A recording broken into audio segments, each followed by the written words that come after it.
Yooyaa shama akkam jirtu dhaggeeffattootaa fi jaalatamtoota maatii faana aartii YouTube kanneen sagantaa keenya hordoftan hundi nagaan keessan akka qabu jechuun sagantaa keenya guyyaa har'aa eegallee jirra. Isinis bakka teessanii sagantaa keenya hordofaanis afeerraa keenya kanneen faana aartii YouTubeif maatiin ta'in ammoo faana aartii YouTube channel subscribe gochuun maatii keenya ta'aa jechuun kabajaan isin gaafanna. Amma gara sagantaa keenyaatti isin dabarsa. Turtii gaarii qabaadhaa.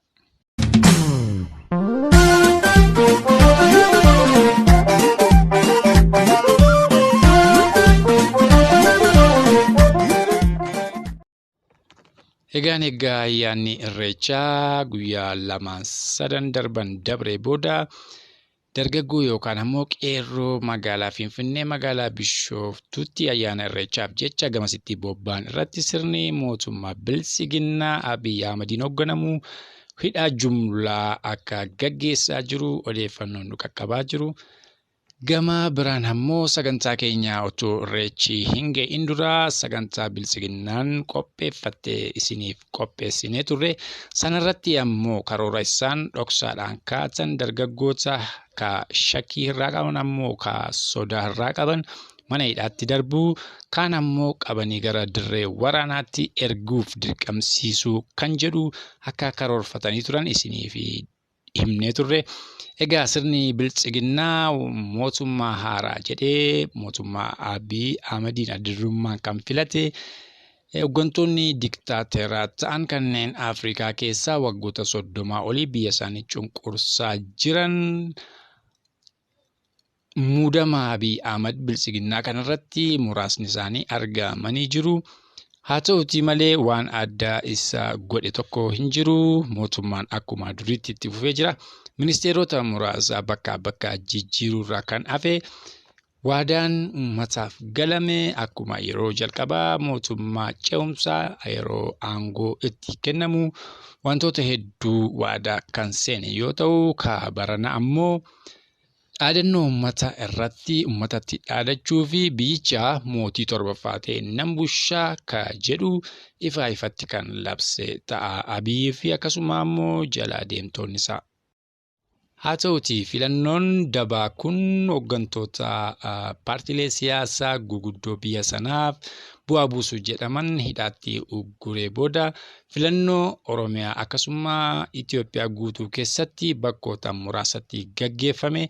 Kanneen gaggeeffame ammoo humna poolisiin dirqamsiifamanii ammoo kaan immoo maallaqaan akka gara biltsiginnaatti sagalee isaanii laatan erga godhamanii booda sagaleen uummataa sirriitti akka hin kabajamne addunyaan filannoo kanaaf Deggersa laachuu dhiisee mootummoonni gamtoomanii adda durummaan filannoon kun filannoo haqa qabeessa miti jechuun Ameerikaa, Irooppii guutuu, Firaans, Jarmanii fi Ingilaand hundi dabalatee filannoon kun akka filannoo haqaa hin taane ifatti Deggersa isaanii dhowwatanii jiru. Sanarra darbee ammoo lolli naannoo Tigraayidhaa fi mootummaa biltsiginnaa gidduutti gaggeeffamaa jiru akkasuma ammoo lolli waraana adda bilisummaa Oromoo WBO fi biltsiginnaa gidduutti gaggeeffamaa jiru. Namoota nagaa heddumminaan ta'an lubbuun balleessuu qeerraatii buqqisuu fi akkasuma ammoo kanneen miiliyoonatti lakkaa'aman ammoo beelaaf saaxiluu isaa addunyaan lallabachaa akka jiru hubatamaadha. Sirni mootummaa biltsiginnaa ammoo mootii torbaffaa ta'uuf dharraa qabu otuu shakkii keessa hin galchin ifatti hooggantoota siyaasaa hedduu hidhee didan ammoo ajjeese kaan immoo biyyaa baasee qofaa isaa mootii torbaffaa ta'uudhaaf of muudee jira. Sun ammoo biyya sanaa abidda biraa keessa akka buusu addunyaan lallabaa jirti. Kunis ammoo mootummaa biltsiginnaa homaa itti hin fakkaanne. Egaa yeroo ammaa kana daddaaqumsi siyaasaa biyyattii keessa jiru akkaan kan addunyaa sodaachise ta'uu hubatamaadha.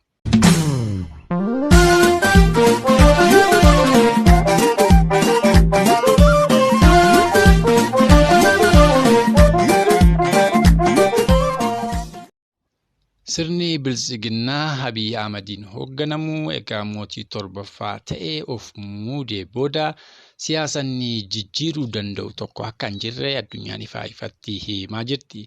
Akkasuma wal dhabdee Ijiptii fi hidha laga Abbaayii Itoophiyaa gidduutti dhalatee furuudhaaf addunyaa yeroo adda addaatti giddu seeninsa adda addaa godhaa jiraattu malee karaa Itoophiyaadhaan yaadi kun akka fudhatama hin qabne yeroo adda addaatti fashalaa turuu ibsamee jira.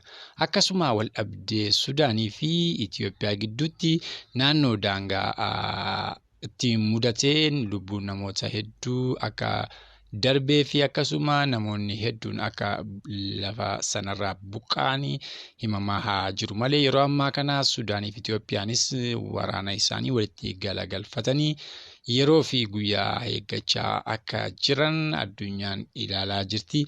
Kanaaf ammoo kanneen akka Turkii, Ameerikaa akkasuma ammoo Raashiyaa dabalatee gidduu seenuudhaaf yeroo adda addaatti waamicha guguddaa godhaafii turani.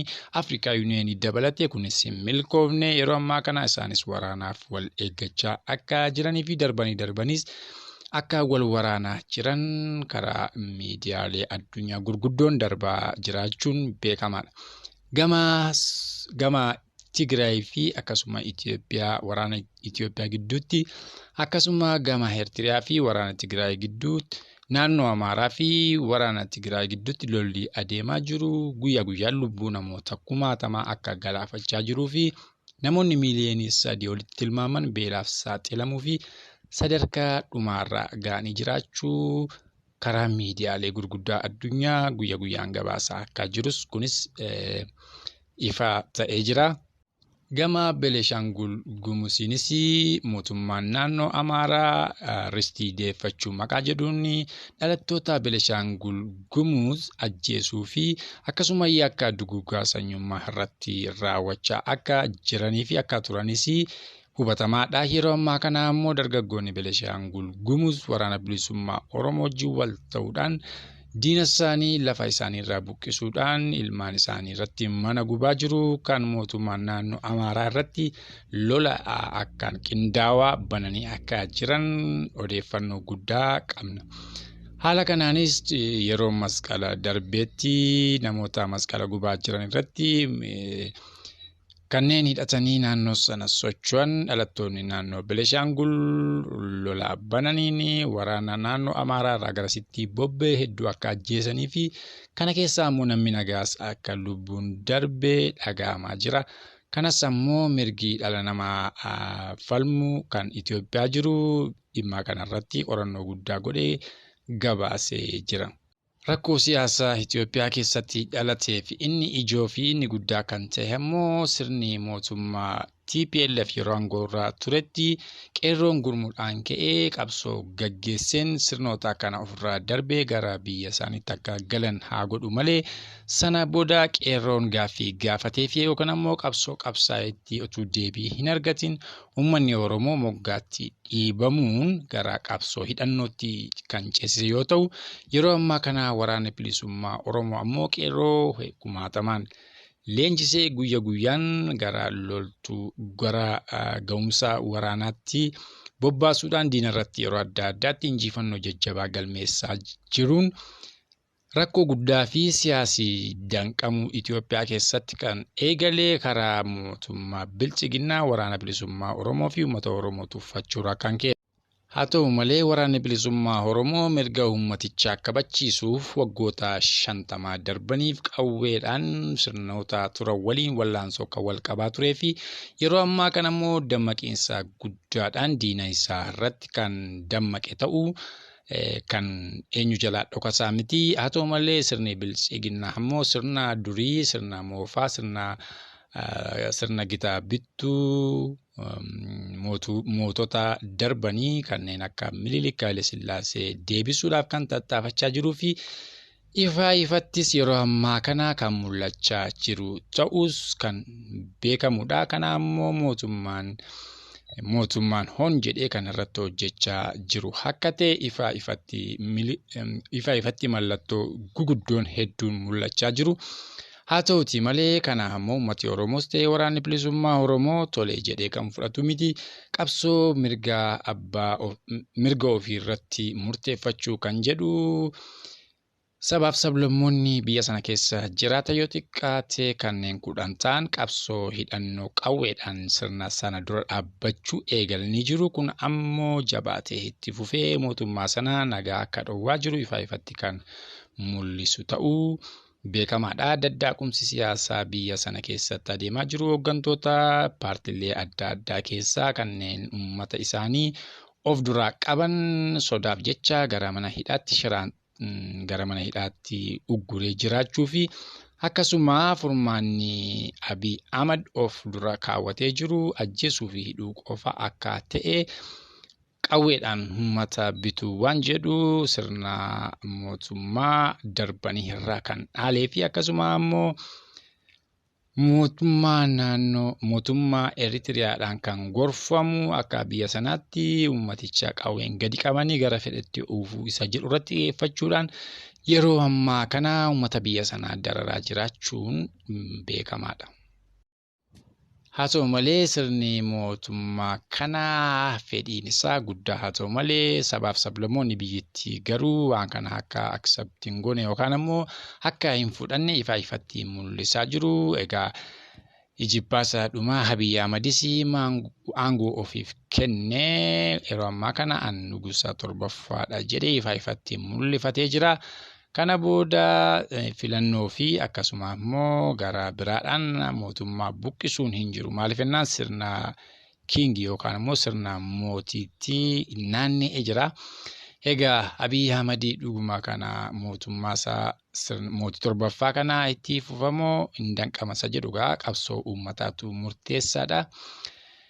Akkasuma ammoo mootii torbaffaa ta'uudhaa fi mallattoolee guguddoo hedduun akka jiru akkasuma ammoo xiyyeeffannoon amantii tokko afaan tokko jedhu ammas bakkoota adda addaatti mallattoo jajjabaan mul'achaa jiru.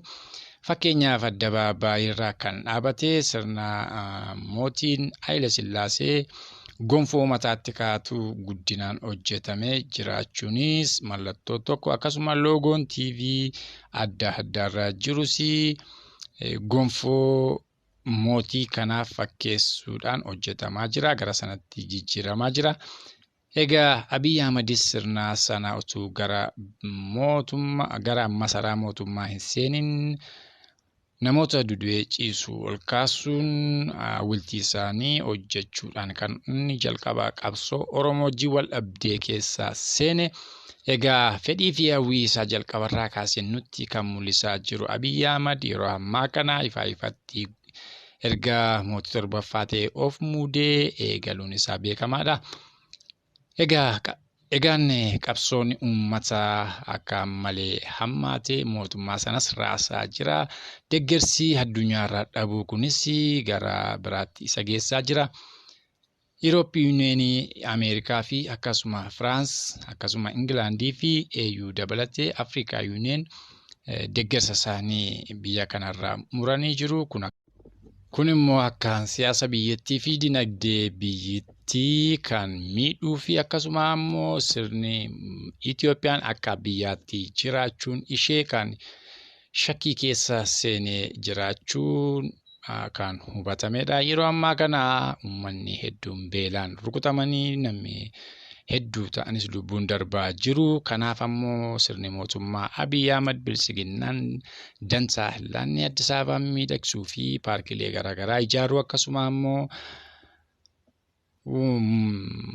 konkolaataalee waraanaa bituu fi akkasuma danqaa garaagaraa dargaggoo ugguruu hidhaatti guuruutti xiyyeeffatee jira. Kanaaf sirni mootii torbaffaa kun hagam turasa jedhu waliin ilaalluta. Egaa dhaggeeffattoota keenya nuti sagantaa keenya har'aaf qabnu asumatti irratti golomna. Sagantaa keenya sagantaa bareedaadhaan nagaa walitti deemuutti nagaan nuuf turaa isiniin jenna.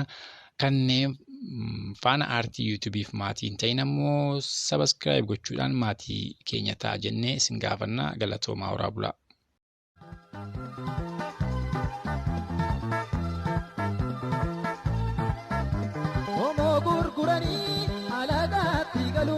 Albuuda biyyoofii habashaadhaaf turuun dureeyyii ta'anii namaaf gugguufuuni qaaniidha salphina boobananii buluun qaaniidha salphina gabroomanii buluun.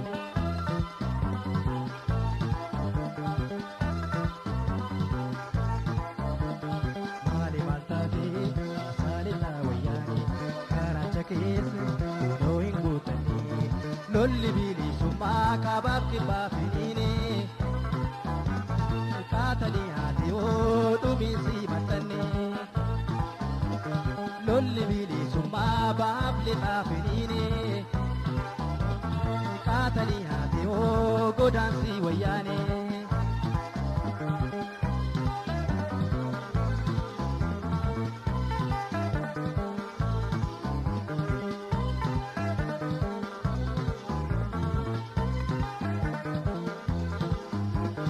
Yaalamni lolii irree keenee cimsi jannummaa Oromoo al takka mul'isi kallacha qabsookee abaa jabeeksi bilisummaa Oromoo wallaansoon nu goomsi.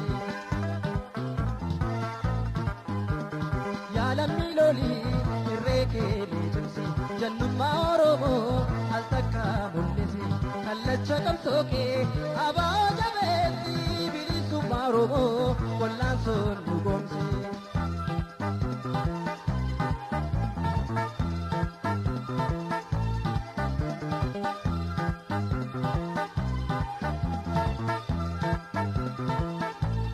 Takkaa'oo filaalii meeqoorattu seena ilma daancha irraa hangaafaan goobanaan lubbuudhaan kan badee awwaalchaallee dhabee isa darbatame akka qoodaa cabee isa darbatame akka qoodaa cabee.